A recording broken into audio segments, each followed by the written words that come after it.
ہائے کہاں گئے وہ دن جب پڑوسی سے پوچھا جاتا کہ میں سبزی لینے جا رہا ہوں، آپ نے بازار سے کچھ منگوانا تو نہیں؟ جب بچوں کو گھر سے مار پڑتی تھی کہ تم نے اسکول میں ایسی حرکت کیوں کی جس پر تمہیں استاد نے مارا؟ جب امام مسجد صاحب کے لیے اپنے گھروں سے کھانا بھیجا جاتا تھا، جب اپنے بچوں کو کسی رشوت خور پڑوسی کے بچوں سے دوستی کرنے سے منع کیا جاتا تھا، جب پڑوسیوں سے سالن کا تبادلہ کیا جاتا تھا کہ ہمارا چھوٹا بیٹا کریلے نہیں کھاتا، آپ ایک پلیٹ کریلے رکھ لیں اور جو آپ نے پکایا ہے اس سالن کی ایک پلیٹ دے دیں، جب رات کی بچی روٹی کو پانی اور گھی لگا کر اس کا پراٹھا تیار کیا جاتا تھا اور سب بہن بھائی اس کا ناشتہ انجوائے کرتے تھے، جب ہمیں گھر میں ڈبل روٹی لاتا دیکھ کر پڑوسی پوچھتے تھے اللہ خیر کرے گھر میں کون بیمار ہے، جب گھر میں ساگ، حلیم، حلوہ یا گڑ والے چاول بننے پر محلے کے 4-5 گھروں میں بھی بھجوائے جاتے تھے،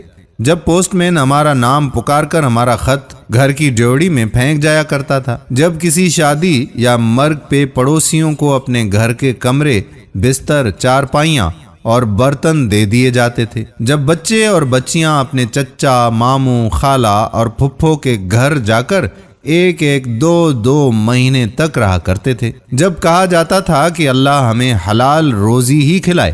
پیسے کا کیا ہے، پیسہ تو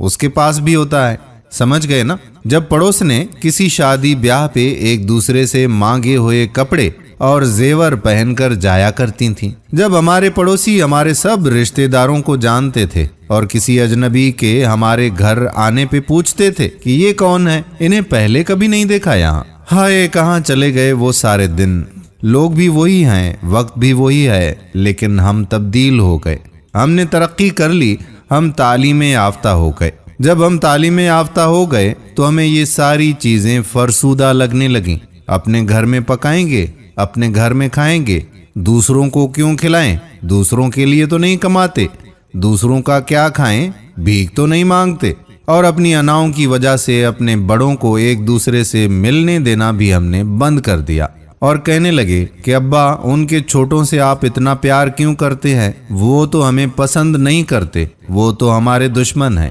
کاش کہ وہ وقت پھر لوٹ آئے، ہم اس وقت کو بہت یاد کرتے ہیں۔